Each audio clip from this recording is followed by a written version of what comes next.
Chapter 88. The Truth. Chen Ge's suspicion toward the woman lowered since she was so cooperative. He walked forward to pick up the drawing. There was a black building on the paper. The building was filled with red humans, but standing apart from the rest, as if the red humans were afraid to be near it, was an extremely conspicuous black man. "You said that I am inside the painting. What is your evidence?" Of course, Chen Ge would not buy her story with just a single painting. The people inside Fan Yu's painting have always been red in color. In fact, this is also the first time I have seen a black figure. I thought about it for a long time and deduced that you have to be this black person because in the past month you are the only outsider who has been to our house. Fan Yu's aunt stood in the corner of the room, the rain on her raincoat dripping onto the floor, creating an uncomfortable rhythm. "That's all? Then what is the meaning of these red people? What is the difference between the red and the black people?" Fan Yu's eyes studied Chen Ge silently. Just as Chen Ge thought the woman would not tell him the truth, she suddenly said, "The red figures represent ghosts, and since I've only seen one black figure, I assume it represents a living human." "Ghosts? I know you won't believe it, but certain things in this world are inexplicable," Fan Yu's aunt said calmly, like she had rehearsed this speech many times already. "Before the accident that happened to Fan Yu's parents, I knew the boy could see things that normal people couldn't. I told his parents, but they didn't believe in things like ghosts." "Since they didn't believe it, why do you?" Chen Ge's curiosity was piqued. "Initially, no one knew that Fan Yu has this power until my husband and 2 children passed away in a car accident. That was the darkest period of my life. I would collapse whenever I saw their picture.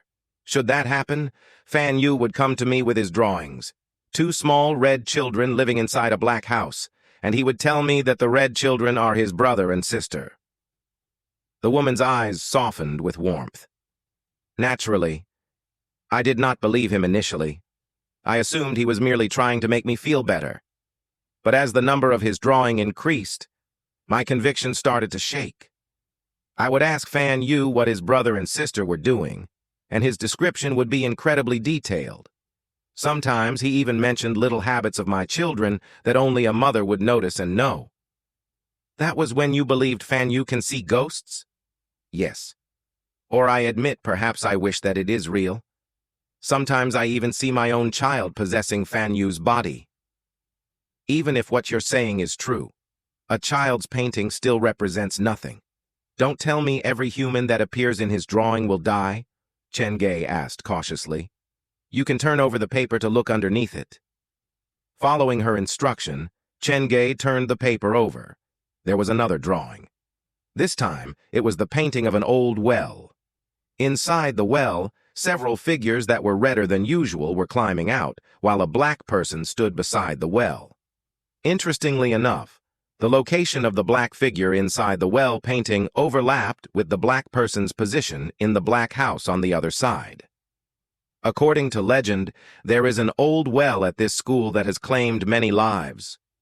The ghosts inside the well are coming out, and you're standing beside it, meaning you've been targeted by the ghosts. If you stay here any longer, accidents might happen," Fan Yu's aunt said sincerely. It did sound like she was concerned for Chen Ge. Touching the paper, Chen Ge stared at the drawings for a long time.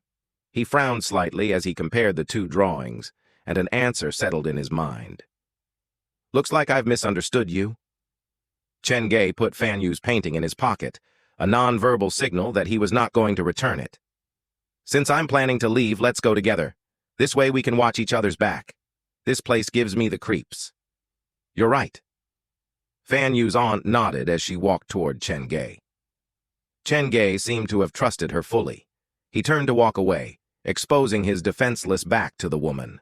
The pair walked one in front and one at the back. Chen Ge walked very slowly, holding his mallet.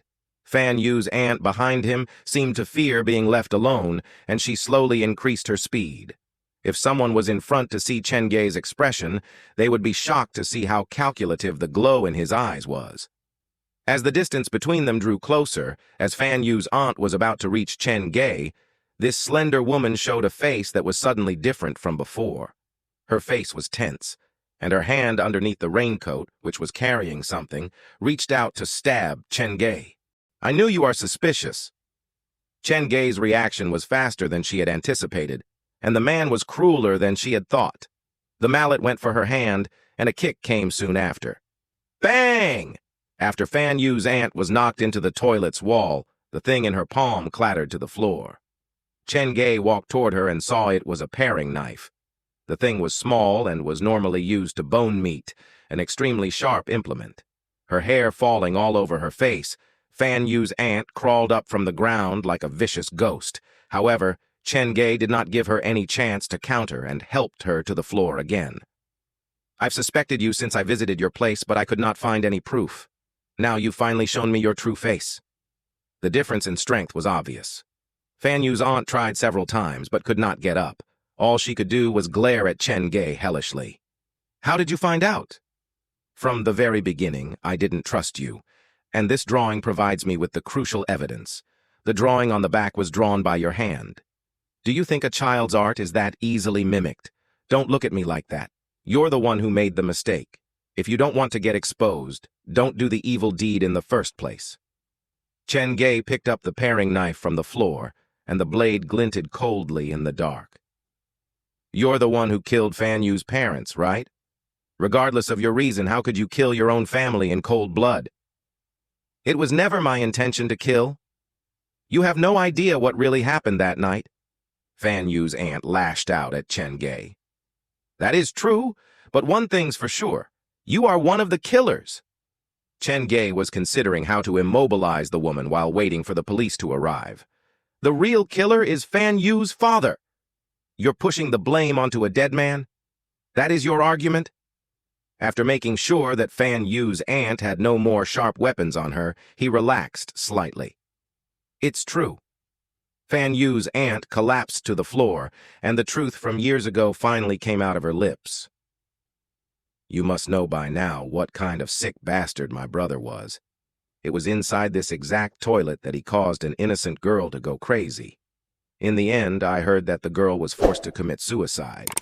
After that happened, my brother became even more unhinged and increasingly paranoid, often claiming that someone was out to get him. My sister-in-law finally could not stand it and filed for divorce. But my brother refused to let her leave. Forced into the corner, she threatened my brother, saying that if he didn't agree to the divorce, she would expose his crimes to the world. Chapter 89. Deep Well. Then what was your brother's response? An originally mentally unhinged person who was haunted, Chen Ge expected such an individual to resort to extreme action when threatened, and what Fan Yu's aunt said next confirmed his speculation. Weirdly enough, after her threat, my brother calmed down. He considered it for a whole afternoon before relenting to her demand. The expression on Fan Yu's aunt's face was complicated. In retrospect, he was probably figuring out a way to kill her instead of considering the divorce. Things went as planned for my brother. It was raining cats and dogs the day that he locked Fan Yu up in his office and returned home alone. When we discovered that Fan Yu was not home, we assumed that the boy had gone missing, so all of us went out to go searching for him. My brother led his wife to Muyang High School. When I returned home at 9 p.m., none of them were there. I was worried, so I also headed for Muyang High School to go look for them. There was an old well on the hill behind the school. A few days before that, there had been a landslide caused by heavy rain, and the well had been buried. When I arrived, my brother was clearing the soil around the well. I didn't see my sister-in-law at first. I called my brother's name as I walked closer, and when I did, I saw her body stuck at the mouth of the well. I really didn't expect him to do something like that.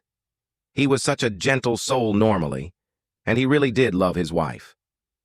I realized then that my brother has lost his mind. Ever since he brought home that photo and said that he was haunted, I should have known that was the case.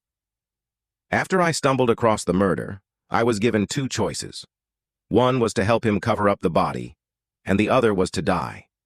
To save myself, I had no choice but to listen to him. As he ordered, I left some wounds on my sister-in-law's body and then helped him dig the well open. Fan Yu's aunt was leaning against the wall, and her eyes were filled with regret. I knew I had become an accomplice, but the scarier thing was that I didn't know when my brother would dispose of me. He definitely would not leave any witnesses alive. Perhaps after burying my sister-in-law, he would also toss me inside the well. So, you took the initiative and killed him first? Chen Ge listened to the woman's story quickly, and from his perspective, this whole family was abnormal. The husband was a peeping Tom, and after finding out about it, the wife did not report it to the police but used that as leverage to ask for a divorce. If I did not kill him, I would have been killed. And after killing him, I became Fan Yu's only family, and I did not need to share him with anyone else again. The last sentence was probably the only truthful word that left the woman's lips that night. But Fan Yu is not even your child to begin with. Chen Ge believed half of what Fan Yu's aunt had said. There was no way to confirm things that happened 3 years ago, and there was no one to counter Fan Yu's aunt. You're wrong! My children have possessed Fan Yu's body, and that is why he is familiar with my children's habits. Fan Yu is not only my brother's child, but also my children. Green veins started to pop on the woman's face, and her lips were bleeding from the vehemence of her claim. Seeing her in this state, Chen Ge did not think it was wise to push her further.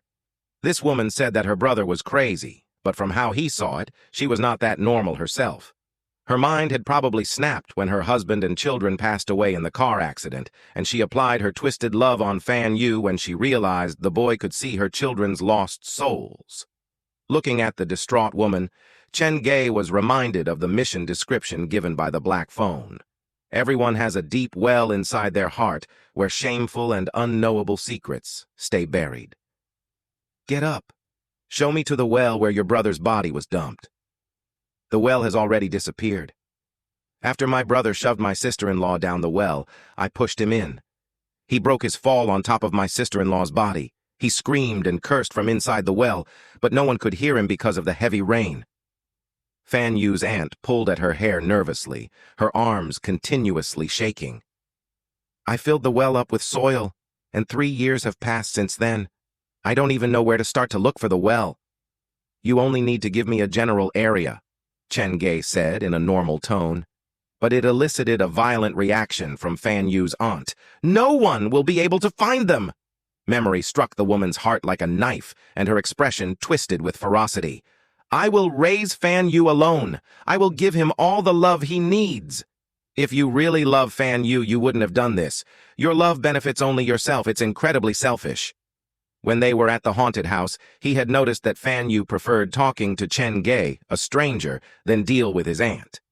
It was obvious that they did not share a good relationship. You said that the period after your family's accident was the darkest moment of your life. It was Fan Yu who came to you with comfort by offering you the drawings of your children. He helped you out of sincerity, but you killed his father. Chen Ge was reminded of the small house that was filled with red figures. If he had not intervened then, things might have gone down a far worse and far crueler route. You should be glad that Fan Yu is still a child. Facing the punishment of the law would be good for both Fan Yu and his aunt. Fan Yu was searching for heaven inside the well, which meant that he had witnessed everything. He knew his aunt was the real killer. As he grew older, he might have repeated what his aunt had done, and with blood on his hands, his life would have been ruined. It's time to give this tragedy its closure. After ending the live stream, Chen Ge had called the police. With regards to the kind of punishment Fan Yu's aunt would receive, he really had no clue. The boy is forced to live with the killer of his parents. No wonder his psychological development is so stunted. You are the cause of his symptoms. When Chen Ge called the police, Fan Yu's aunt shook her head vehemently, and her lips moved before she ran toward the toilet door. Stop struggling. Chen Ge followed behind her. He was afraid that she might do something stupid. Two of them ran to the first floor. When they passed the sealed classroom, Fan Yu's aunt suddenly tripped and stayed on the ground for a long time. It felt like someone had yanked on her leg. It was weird to say the least. Chen Ge stopped several meters behind her. Fan Yu's aunt was collapsed at the door to the sealed classroom, and Chen Ge was feeling apprehensive about this particular classroom. He stuck his back to the wall opposite from the door and leaned to peek into the classroom. It was after midnight. The empty classroom was filled with students, and an old, rotund man was standing at the lectern.